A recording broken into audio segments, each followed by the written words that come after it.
Netanyahu के घर पर हुआ हमला। क्या इजराइल के प्रधानमंत्री को खत्म करना चाहता है हिजबुल्लाह? क्या इस हमले के बाद हिंसा की आग और भड़केगी? नमस्कार, मैं हूं आशीष त्रिपाठी। न्यूज़ 18 के सोशल मीडिया प्लेटफॉर्म पर आप सभी का बहुत स्वागत है और इन सवालों का जवाब तलाशने की कोशिश करेंगे इस पूरे वीडियो में। दरअसल जानकारी ये मिली कि इजराइल के प्रधानमंत्री बेंजामिन नेतन्याहू के घर पर हमला हुआ और ये हमला ड्रोन से किया गया। इजरायली डिफेंस फोर्स की तरफ से इस बात की पुष्टि की गई कि ये हमला जो किया गया ये ड्रोन से हमला किया गया और इजराइल के प्रधानमंत्री के ऑफिस की तरफ से भी ये जानकारी दी गई कि हमला प्रधानमंत्री को नुकसान पहुंचाने की उम्मीद से किया गया था, लेकिन ड्रोन चूका है या फिर जानबूझकर इसे चेतावनी के तौर पर बेंजामिन नेतन्याहू के घर के ठीक पास में ब्लास्ट किया गया। ये अभी राज है, लेकिन जो बातें खुलकर सामने आई हैं उसमें ये पता चला कि इस वक्त जो स्थिति बनी हुई है उस स्थिति में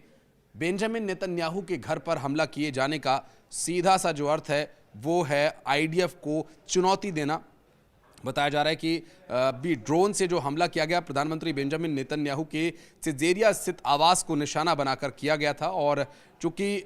उनका ये निजी आवास है और इसे निशाना बनाने की कोशिश की गई और सिजेरिया इलाके में शनिवार सुबह विस्फोट की जोरदार आवाज़ सुनी गई और इस आवाज़ के बाद पूरा इलाका दहल उठा। दरअसल 3 ड्रोन्स लॉन्च किए गए थे। दावा ये किया जा रहा है कि लेबनान की तरफ से ये लॉन्च किया गया और आईडीएफ का ये कहना है कि ये हमला हिजबुल्लाह की तरफ से किया गया हो सकता है, क्योंकि हिजबुल्लाह के लड़ाकों को चुन चुन कर आईडीएफ मार रहा है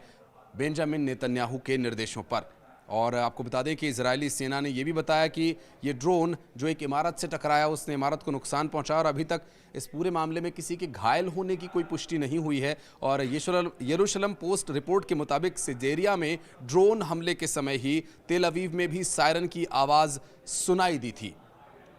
पूरी दुनिया की जो वर्ल्ड मीडिया है उसकी तरफ से भी जानकारी अब सामने आ रही है। बताया जा रहा है कि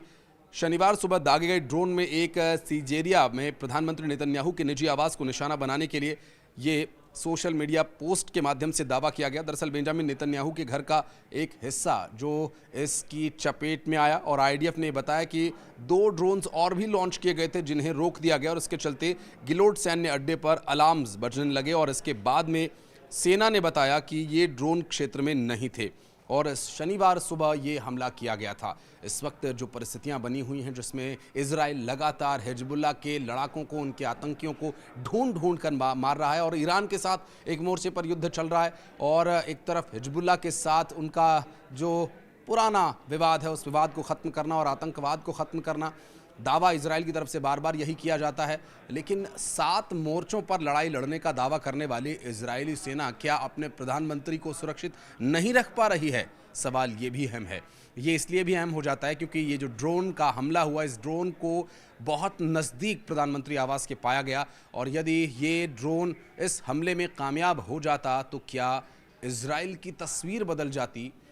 जिस तरह से बेंजामिन नेतन्याहू इजराइल का इस वक्त नेतृत्व कर रहे हैं, क्या उनके प्रधानमंत्री पर हुए इस हमले में परिस्थितियां कुछ और भी हो सकती थीं? बहरहाल इस वक्त ऐसी कोई स्थिति बनती नजर नहीं आई। हालांकि बेंजामिन नेतन्याहू पूरी तरह से सुरक्षित हैं क्योंकि उस वक्त घर पर भी मौजूद नहीं थे और इस वक्त इस परिस्थिति में यदि ये ड्रोन कामयाबी से अपने टारगेट पर पहुंच भी जाता तो भी बेंजामिन नेतन्याहू पूरी तरह से सुरक्षित रहते। हालांकि इस हमले के बाद से अब आईडीएफ और ख़ासकर बेंजामिन नेतन्याहू की सुरक्षा में लगे जो फोर्स के कर्मचारी हैं वो और भी ज़्यादा सतर्क हो गए हैं और जो इंटेलिजेंस है इजराइल की वो और भी ज़्यादा मुस्तैदी के साथ काम करने लगी है। लेकिन अब पलटवार के लिए तैयार है इजराइल की सेना और इजराइल की सेना की तरफ से दावा ये किया जा रहा है कि इस हमले का न सिर्फ करारा मुंहतोड़ जवाब दिया जाएगा बल्कि जवाब ऐसा होगा कि दोबारा से कोई पलटवार करने की कोशिश भी न कर पाए। हालांकि इस वक्त मिडिल ईस्ट में आग हिंसा की धधक रही है, लेकिन अमेरिका, भारत समेत दुनिया के कई बड़ी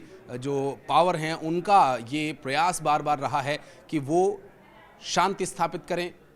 जिन क्षेत्रों में घायल लोग हैं जिन अस्पतालों में लोगों का इलाज चल रहा है उन एरियाज़ में हमला नहीं होना चाहिए। मानवता की कम से कम इतनी लाज तो इन्हें रखनी ही होगी, चाहे हिजबुल्लाह की तरफ से किए जा रहे वो मिसाइली हमले हों, ड्रोन्स के हमले हों, लेबनान की तरफ से किए जा रहे हमले हों, या फिर जवाब में आईडीएफ और या इजराइल की डिफेंस फोर्सेस की तरफ से की जा रही कोशिशें जो हमले में नज़र आती हैं, परिलक्षित होती हैं, उनके द्वारा किया जा रहा काम हो। इन सभी को शांत करने के लिए बहुत बड़े स्तर पर कूटनीतिक फैसला लेने की आवश्यकता है, लेकिन ये बात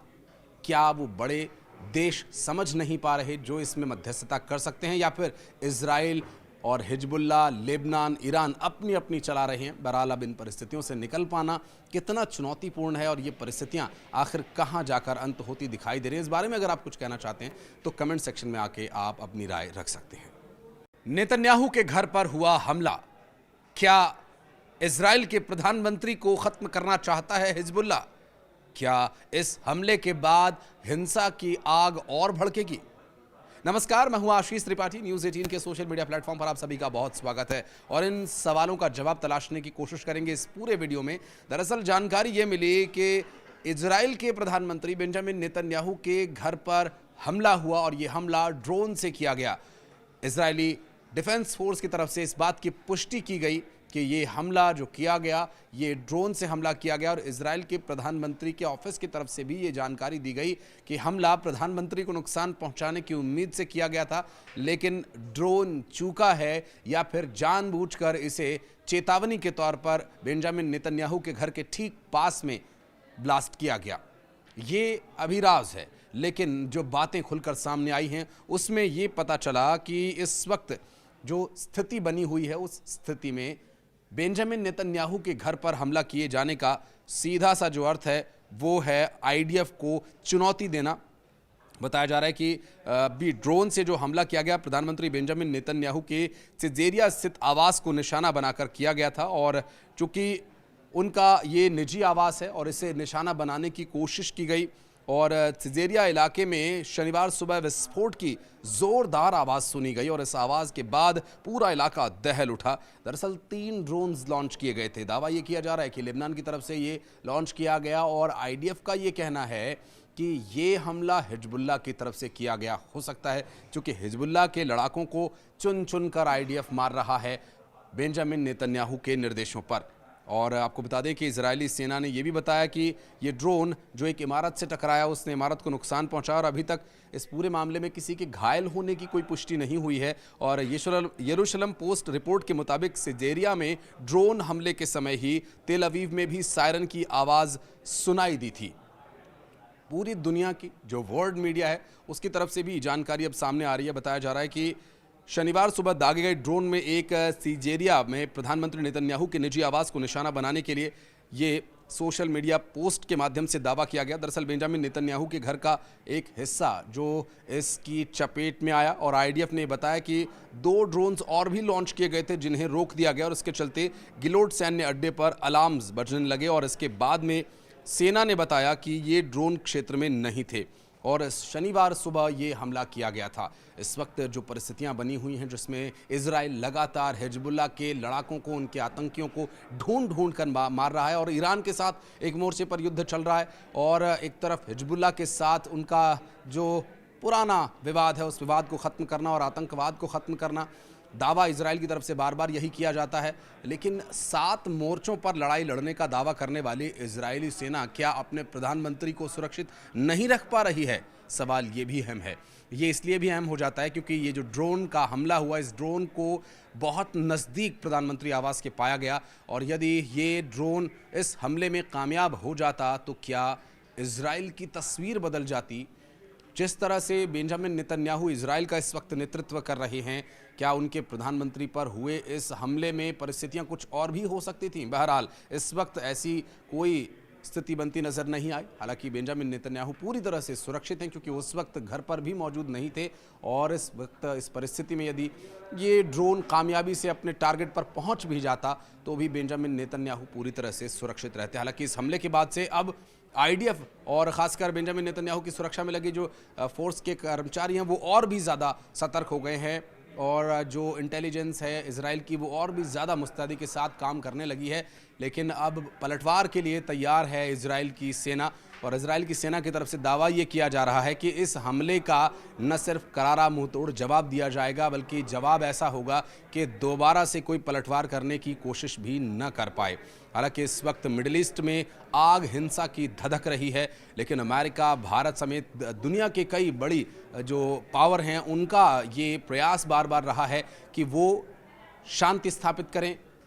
जिन क्षेत्रों में घायल लोग हैं, जिन अस्पतालों में लोगों का इलाज चल रहा है, उन एरियाज में हमला नहीं होना चाहिए। मानवता की कम से कम इतनी लाज तो इन्हें रखनी ही होगी, चाहे हिजबुल्लाह की तरफ से किए जा रहे वो मिसाइली हमले हों, ड्रोन्स के हमले हों, लेबनान की तरफ से किए जा रहे हमले हों, या फिर जवाब में आईडीएफ और या इजराइल की डिफेंस फोर्सेस की तरफ से की जा रही कोशिशें जो हमले में नज़र आती हैं, परिलक्षित होती हैं, उनके द्वारा किया जा रहा काम हो। इन सभी को शांत करने के लिए बहुत बड़े स्तर पर कूटनीतिक फैसला लेने की आवश्यकता है, लेकिन ये बात क्या वो बड़े देश समझ नहीं पा रहे जो इसमें मध्यस्थता कर सकते हैं, या फिर इजराइल और हिजबुल्लाह, लेबनान, ईरान अपनी अपनी चला रहे हैं। बहरहाल अब इन परिस्थितियों से निकल पाना कितना चुनौतीपूर्ण है और ये परिस्थितियां आखिर कहां जाकर अंत होती दिखाई दे रही है, इस बारे में अगर आप कुछ कहना चाहते हैं तो कमेंट सेक्शन में आके आप अपनी राय रख सकते हैं।